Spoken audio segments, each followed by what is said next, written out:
We'll get started.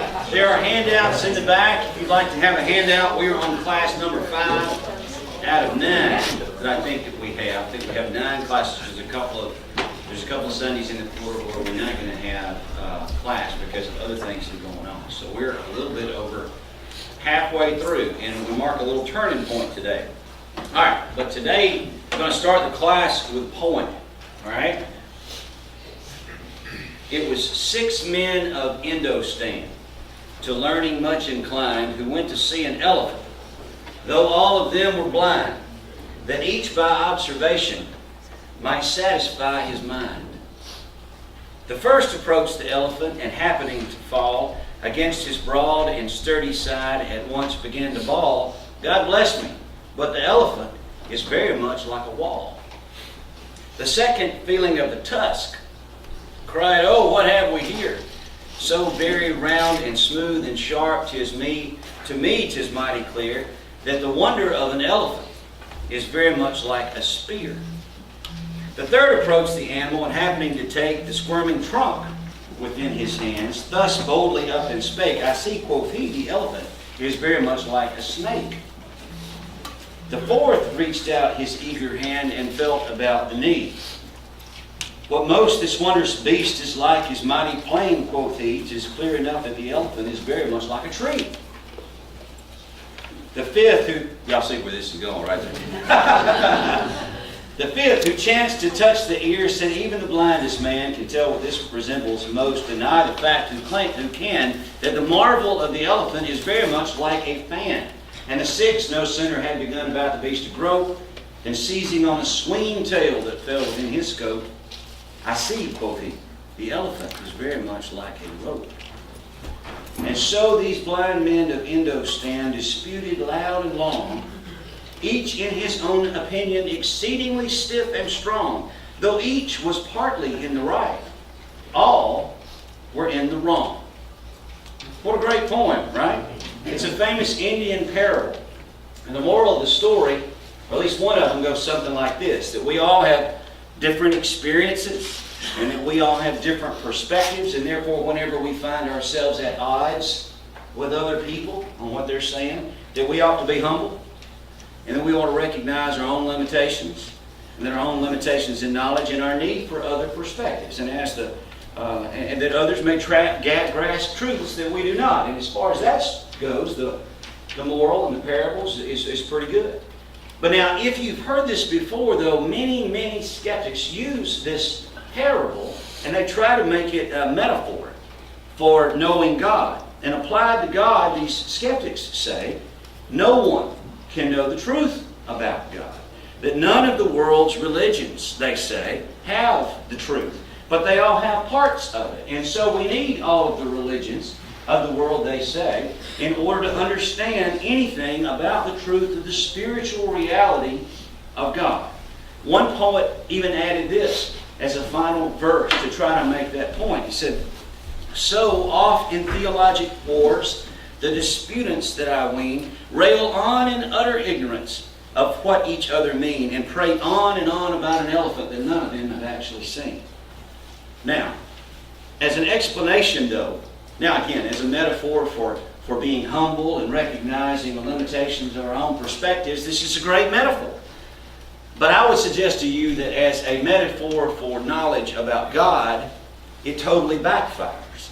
Although it's used time and time again against those of us as Christians and against others to say, well, you can't know anything at all about God. But why does it backfire? Well, it backfires because how could you know that each blind man only sees part of the elephant unless you claim to be able to see the whole thing? Right? Unless you're standing here from the vantage point of someone else watching these blind men scurry about and grasp onto different parts of the elephant, how do you claim to have that perspective? You're claiming you have a different perspective. How could you possibly know that no religion can see the whole truth unless you yourself claim to have the superior comprehensive knowledge of spiritual reality that you just claimed that none of the other religions have? See, we're told by skeptics that any exclusive claims to a spiritual truth, that they cannot be true. But see, that amounts to its own religious belief. I mean, if you're saying that spiritual truths can't be known or that God is unknowable in some ways, which what we hear all the time, what you're presenting is itself its own view of the truth. You're saying it can't be. You're saying it can't be known. That's your own exclusive view. It is no more narrow to claim that one religion is right than to claim that one way to think about all religions is right. So see, the point of it is we're all exclusive in our own beliefs that we have, even the ones that sit back and say, oh, well, you can't know anything, are in its essence saying something themselves. And here's the thing, doesn't the picture of the blind man, it points to something bigger, which is, of course, the elephant. Each blind man has a limited perspective on an objective truth, but that doesn't mean that the objective truth of the elephant is not still there for all of them to discover in all of its totality. Just because we got limited access to truth doesn't mean that all versions of truth are equally valid. You follow what I'm saying? Instead, the truth of the whole elephant is out there, and it's incumbent upon all of us to open our eyes as wide as we can to see what we can see about it. And why should that stop us from forming beliefs about what we find if that's where the evidence takes us? That's what we do every day. We had something get into the trash the other day at the house, out in the carport. The bags ripped open, had stuff all over the ground. It looked like stuff had been nibbled on. I didn't tell Tricia about it because she doesn't like possums at all. But I'd seen a possum out a few nights ago, and then I seen the bag ripped open by the trash can. Now, am I supposed to say, well, obviously, whatever did this is unknowable to me, and I cannot know it? No, of course not. What I do is I draw rational conclusions based on the evidence that I have seen. There's a half a chicken nuggets box that was munched on, and I'd seen a possum out there a few nights ago. So I am led to a conclusion that it could very well be that possum in our backyard that might have gotten into the garbage. Sorry, Trish, that's not the best way to tell you that.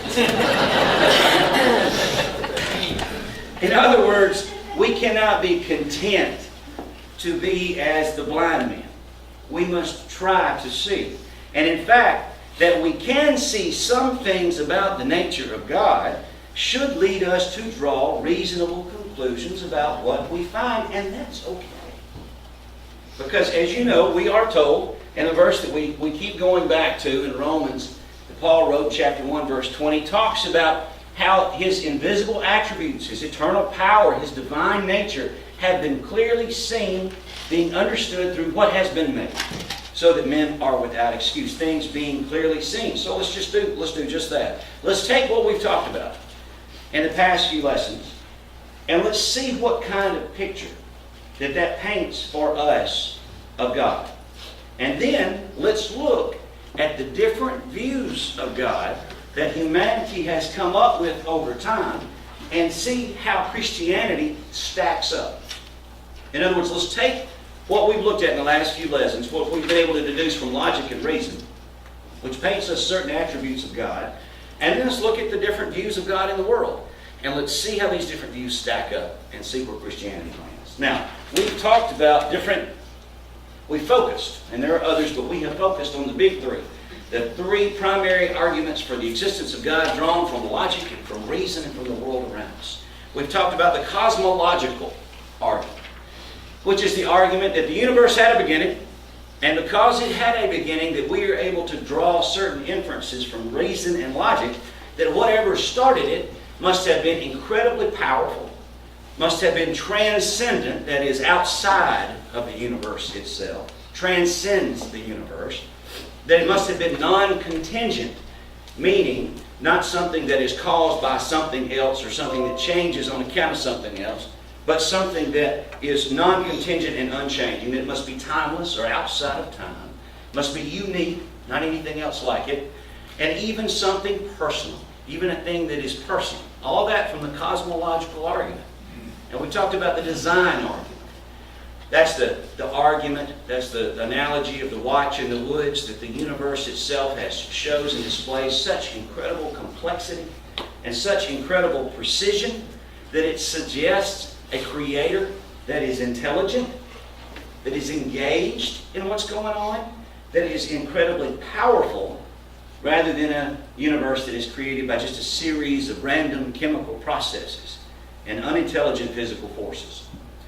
And we've talked about the morality argument. That's one that we did last week. That there is an objective moral standard that we all find within ourselves, and that we can reason that it has been implanted in us by something that is extraordinarily powerful, that is outside of the natural world, that is engaged in the world, that is authoritative, and that embodies those moral principles. So if you take all of that together and look at those characters, you can see certain characteristics that emerge, a set of criteria that we can say then should paint our accurate picture of God from what we can draw upon from nature and from reason. So is it from this that we turn to the views of God then that are held by the world around us? And if we can find a set of views from the world around us in theology that fits with those characteristics, then we're on to something, right? Okay. Now, we're going to treat this like a glass slipper, like the Cinderella story and the glass slipper. And we're going to try to find a foot that fits into that glass slipper by analogy. Now that analogy was used by a fellow by the name of Doug Powell in his book, A Guide to Christian Apologetics, which I've got some handouts in there in the back from his book. And this is what he used. And now here are those factors that we just talked about. A God that exists, is powerful, is transcendent, is non-contingent, is intelligent, is personal, is moral, is engaged, and is unique. Okay? So with that, we turn to the views that the world has with respect to God. So what's the first one we'll look at? Well, the first one we'll look at is atheism. Okay? Atheism, basically the view that there is not a God. The material world is all that exists, period. Well, obviously that doesn't fit any of these criteria, right?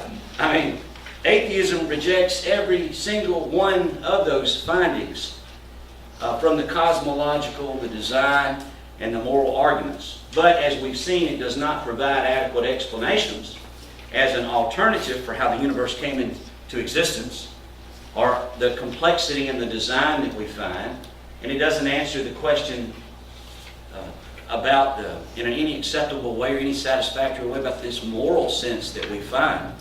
So atheism does not seem to fit this. Now, the only religion proper, I suppose, to adhere to a form of atheism, and that's arguably, it would be Buddhism. I say that a form of it because Buddhism ultimately regards the idea of God's existence as something that's ultimately irrelevant in the sense that it is more of a philosophy about how to live one's life than a religion proper directed towards a God. So atheism clearly doesn't fit the slipper. Does the shoe fit? No. In fact, I guess there's not even a foot to put in the shoe, right? From the atheistic point of view. So that didn't work. So next, what have you got? So atheism doesn't fit the checks. So next you've got agnosticism. Now if you're agnostic, an agnostic, that is the view that says God, if He's there, is unknown. That's the view that would say we can't know anything at all about it. That if there is a God, we don't know. We have no comment on that. The jury's still out. We don't know. We don't know where it is. We don't know whether it's out. We don't even know if there is a foot. So we have no answers to these. But again, that doesn't check these boxes that we have found. So we move on then to perhaps the next view. And another view, and one that is more becoming more and more popular in some New Age philosophies and others, would be pantheism. Pantheism. Now, pantheism is the view that everything that exists is God. Okay? Now, there are different varieties of this viewpoint and how that it's communicated, but that's the view that all reality makes up God, that God is the totality of everything, all put together, that there is some kind of force within all things, that pantheists, though, believe that God is impersonal. No distinct personality, that there's no distinct personal God. Pantheistic views would say that since everything that exists is a part of Him, that all of us are a part of God. Kind of like the Force in Star Wars, right? Kind of like that. When we die, we're absorbed into this impersonal whole that Because God is impersonal, that He does not necessarily have a moral will. The universe is eternal, it's unchanging. And also in pantheism, there are these things, dualities or opposites don't exist. Things either are or they are not. There is no right or wrong. Some Native American traditions uphold to a viewpoint of this. Some African traditional religions can be seen maybe as pantheistic. There are some that view Hinduism as sort of pantheistic. Like I said, it's popular in some New Age kind of religions. But this view of pantheism does not fit all of our boxes either. For example, because pantheism says that God is impersonal, God cannot be intelligent or engaged, cannot be personal. Also, since there's no right or wrong, we can't check the box for moral. If everything that exists in nature is a part of God, then God is not transcendent from it. And so you can't really check all those boxes there. So pantheism, we look at the slipper, and pantheism also does not seem to fit. So we turn and look at another one. And this one is panentheism, which is sort of a different take on pantheism. The panentheism is the view that God is both dependent on the world and distinct from the world at the same time. Kind of the idea that the view that the world is God's body. Okay? And but there is a soul that is something else. But the world and everything that's in it, all of us, this is the view that we're all part of God's body. While pantheists claim that God is all, panentheists claim that God is in all. In this view, God comes from the material world, and the material world comes from God. They are coexistent in this view. The world and its people are inside of God, or manifestations of God. God is growing and changing along with us as the world changes. Some folks compare this view to like a seed in a tree, where the tree is everything that God could become, but the seed is what God is now, that we're all a part of God and God changes with us, that the seed never actually becomes a tree. It's called process theology, that God is sort of always in process as a result of all of us and changes along with us. In this view, the universe is all that ever has been, is all that will ever exist, but God is changing over time. He's temporal. He's in time. This view really came about, or was more specifically expressed. I know when y'all are all looking at me like this. It is a view that you have to really think about and get your arms around, that God basically expresses Himself through the world, and the world is His body. Well, this checks a few of these boxes, but a few of these boxes it does not fit. This view has no good ground for morality, so we can't check that box. In this view, it's sort of like panentheism, that everything that is a part of God, so there's no transcendence. There's no God is apart and separate from creation, which is set forward because it's all apart. So that doesn't really reconcile itself with the cosmological argument that we talked about, because God comes from the material world in this view, and He's not outside of time in this view. He's temporal. So this one, panentheism, does not seem to work for us either. So we come to the next view. The next view would be polytheism. This is a representation here of the Greek gods of antiquity. Zeus, Hera, Hercules, that Greek mythology. The polytheism is the view that there are multiple gods, that there's a multitude of them that reign over their separate realms. Now, there's lots of different versions, lots of different takes on polytheism. Some say that the gods of a polytheistic belief system either come from nature, or they were once themselves men who then became gods, that the universe is eternal, or made of eternal matter. Although there's no consensus, many polytheists are folks that believe in a number of different gods, or moral relativists, in that they don't necessarily believe that morality comes from gods. In some traditions, some of these gods are what we call good, some of them are what we call evil.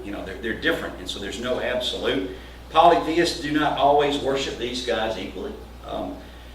Religions that include sort of a polytheistic belief system, there are some aspects of Chinese traditional religion that do. Hinduism, in which there are lots of different gods that are recognized, some forms of Buddhism and Shintoism. Also, there's a good description, of course, the most clearest illustration of this would be when we all think about, the Greek gods that we see a lot of times in TV and in the movies like Zeus and Hera. That's a polytheistic belief system, that there are different deities that all work together or are in conflict with one another.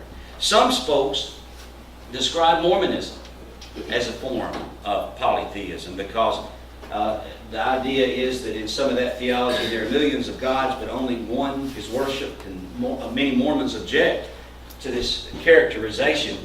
But a quote from a Mormon source says this: God himself once was as we are now, as an exalted man, and sits enthroned in yonder heavens. Here then is eternal life. To know the only wise and true God, you have got to learn how to be God yourselves, the same as all gods have done before you. So there's this idea that in Mormonism that we can become as gods. And so there's some argument that, well, Mormonism is a form then of polytheism, although many Mormons would disagree with that characterization. Well, the glass slipper doesn't fit here either, as to this view. The cosmological argument that we've talked about tells us that everything had a beginning and did not exist eternally, but polytheism generally teaches that the universe has always existed. So we can't check the non-contingent box. We can't check the transcendence box because, again, polytheistic gods come from nature and are of nature itself, so we can't check that transcendence box again.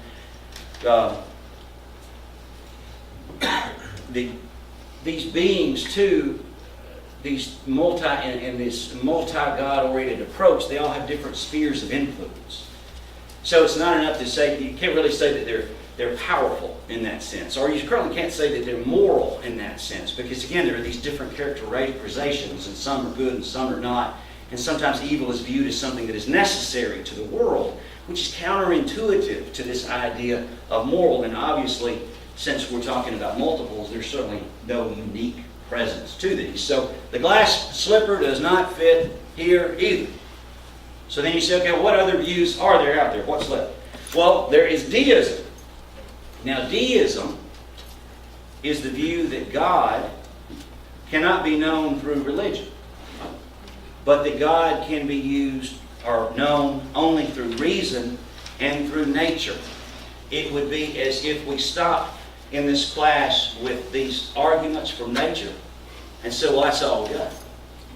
We're going to have to stop. And based on this, we can see that, if you're just using the revelation from nature, what the Bible calls the general revelation of God, that we see, like Paul wrote, clearly from nature, we see these things. We've talked about these arguments. And if you just stop there, right, and you say, well, hey, we can only know God through reason and nature. Deism says that, yeah, God's necessary, He's personal, He's powerful, He's transcendent, but this world is His only revelation about Himself. There are no miracles. That God basically wound up everything like a watch, and He's just letting it run. He's just sitting back and watching. As it not getting involved, not getting engaged in the world, but that God has wound it all up and is sitting back from afar, watching it run down without getting involved in it. Deism is not really taught by any religion proper, but it's a belief system that has been held by individuals over time. Now, one of the most well-known individuals who has had this belief is Thomas Jefferson. Now, Thomas Jefferson went so far as to cut out all the parts of the New Testament that he deemed contained miraculous content, because he felt that in it leaving only the teachings of Jesus. He felt that Jesus was a great moral teacher, but he wasn't prepared to accept the miraculous content in the New Testament. Some of y'all may have heard of Jefferson's Bible. Now, this is a copy of Jefferson's Bible, and you can see he's cut out parts of the New Testament, leaving only the teachings of Jesus in the New Testament remaining. That's the deistic view. God has not gotten involved. So when you check the boxes and you look at the glass slipper, well, this one comes pretty close. It almost fits. I mean, We've got God exists, is powerful, transcendent, non-contingent, intelligent, personal, moral, and unique. But there's one thing missing. Is engaged. Is engaged in what's going on. Now here's the major problem with deism. It requires the one thing that it denies. A miracle. Because, well, at least one miracle. Because, as we've discussed, the creation of the universe and the world was not a natural act, right? It was something from outside of nature that interposed itself, that was transcendent, all-powerful, outside our physical reality.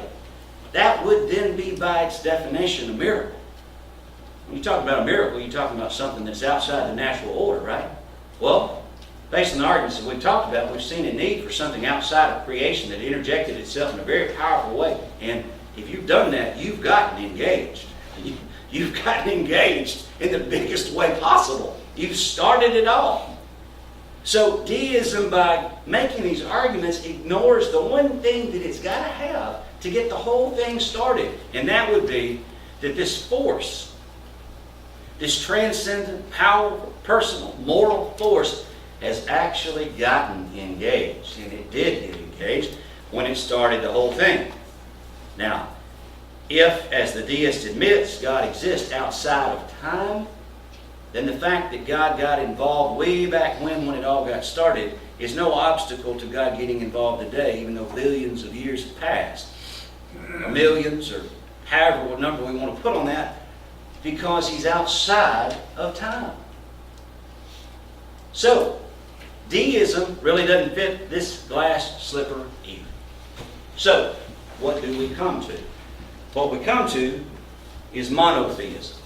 Monotheism, which is the view that there is a first cause, that it is a distinct personality, that it created all things, that it sustains all things, but it is different from all things.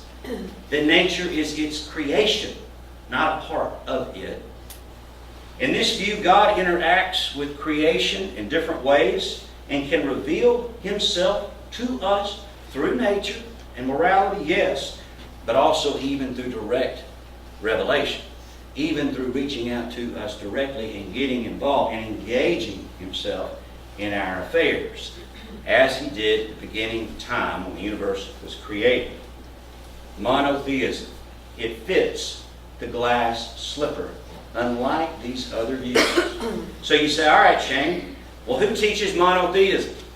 Well, there are three of the world's religions, major religions, that teach monotheism, right? Judaism, Islam, and Christianity. All three of these, monotheism hits on every point. Monotheism, in essence, provides the best explanation for what we're talking about, because it checks all of these boxes. We find within the Bible the same explanation. That we go to our Bible and we say, okay, does Scripture support these things that we're making a conclusion? Does Scripture show that God exists? Well, of course it does. We know that. In other words, what I'm saying to now is, okay, we talked about monotheism as checking the box. Let's take a side note, look at our views of Christianity and look at our Bibles. Does what we see in the Bible, does it correspond with these values? Can we see from the Bible that God is unique, engaged, moral, personal, intelligent, non-contingent, transcendent, powerful, and He exists? Yes, we can. And there are tons of verses that we could go to. Just a few. Genesis 1:1, which we all could recite right off the bat. Right in the beginning, God created the heavens and the earth. Exists. Powerful. Transcendent. He is before all things, and in Him all things hold together, says Colossians chapter 1, verse 17. He is before all things, and in Him all things hold together. He's changeless. Malachi chapter 3, verse 6. I, the Lord, do not change. Non-contingent. He's outside of time. Titus chapter 1, verse 2. Resting on the hope of eternal life, which God, who does not lie, promised before the beginning of time. He's transcendent. He is one unique being. 1 Corinthians chapter 8, verse 4. We know that an idol is nothing at all in the world, and that there is no other God but me. Unique. He is moral. Deuteronomy chapter 32, verse 4. He is the rock. His works are perfect. All His ways are just. A faithful God who does no wrong. Upright and just is He. And there are more and more, and y'all can probably think of a few of your own verses throughout the Bible that describe God. In summary, according to the Bible, there is one transcendent, personal, infinite, eternal, self-existent, immutable, morally perfect God who is the first cause of everything that was or everything that will ever will be. Thus, in our Bibles, we find the very attributes of God that reason and logic tell us from these arguments that we ought to find, which suggests to me, and I think would suggest to y'all, that the God of the Bible is entirely consistent with these things that we have found from nature. So, then you get back again to the different views. When we talked about, you notice that last one, that God is engaged. It's checked, meaning that God can become involved in the world, that He has been involved, that logic tells us that He got involved at the beginning of the most amazing miracle of all, so He can get involved in other places as well if He would like to. And that's just what these three different views say, is that God did become involved in human history of these three monotheistic religions. Now, they don't describe God in the same way. We know that. They don't. But all three of these monotheistic religions claim to be talking about the same God. That is, the God of Abraham, the God who got involved in the Old Testament. The God of the Old Testament is, of course, also the God of Islam and the God of Judaism, as well as Christianity. And you know what's interesting? When you know the illustration that we used in the beginning, the one with the elephant, right? Notice that the story, ends with someone who can see, explaining, the reality of the elephant.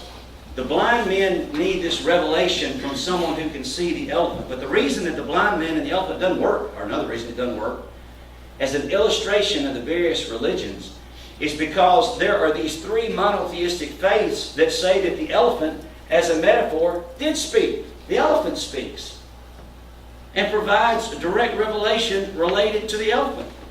A man named Greg Kokel wrote, even though the men were blind, the elephant isn't necessarily mute. This is a factor that the illustration does not allow for. What if the elephant talks? Well, if the elephant talks, then this changes everything. All contrary opinions are silenced. All conjectures are put to rest. God has made Himself known, giving us a standard by which to measure all the other religious claims that are made about it.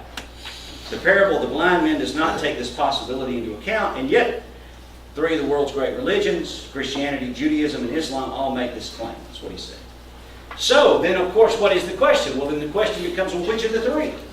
Which of the three monotheistic religions that best describe God, as we've seen from logic and reason, are the one that we should go with? There are big differences between these three. As we know, Islam claims that the Old Testament was corrupted. Christians, we claim that the messianic prophecies of the Old Testament, Messiah prophecies, have been fulfilled in our Lord and Savior Jesus Christ. Judaism denies both of those claims. So, it is in the person of Jesus that we come to where we find the biggest difference between these three. Islam claims that Jesus was a great prophet, but denies His divinity as the Son of God. To Judaism, Jesus was not the Messiah. Right? To Judaism, Jesus was a pretender, not the Messiah, not the Son of God. But to Christians, to us, of course, Jesus is exactly who He said He was. The Son of God, the Savior. The Son of God, the Messiah, our Savior, who saved us from our sins. So how do we go forward from here? Well, we look to Jesus. We look to Jesus. We look at His historicity. We look at His presence in archaeology. We look to see what we can see of Him through the New Testament. And we look to see whether we have good reason to believe that the New Testament provides us with an accurate view of history as it occurred. What we find of Jesus in the historical records, the New Testament, archaeology, sources outside the New Testament even, by non-Christian sources. We look to all of these things, and then from those answers, we'll be in a position then to make our judgment as to what conclusions we can arrive at as Christians. If we don't find a good and reliable account of Christ, then it would suggest to a skeptic to be more favorable of some of the other, of Judaism or of Islam. But if we find answers that provide us with good and reliable account of His work and His person that supports what Christianity teaches us about Christ, well, then we have our answer there too. So that's where we turn. That's where we're led. And that's where we're led in this class. You know, I told you all about all these arguments that come from nature and from reason as a way to respond to skeptics, that they provide us sort of a general revelation about God. They tell us some of these things, these traits, these characteristics about God, but they don't tell us specifically what His name is or any direct revelation about Him. But that's not where we turn now. Now we turn from the general revelation to the specific revelation, because if what we know from logic and reason tells us that God can get involved, as Christians we tell the world God did get involved. There was a specific revelation from God. Not only did He get involved when He created this whole universe, but He also got involved very personally in a real way through His Son Jesus Christ. And so next week we're going to dive into archaeology.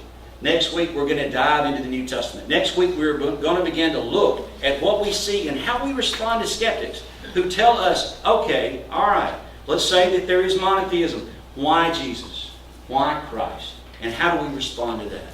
And so that's where we're going next. Okay? What time is it? I have ended a little early. Y'all are out of class early. Congratulations. I look forward to seeing y'all next week.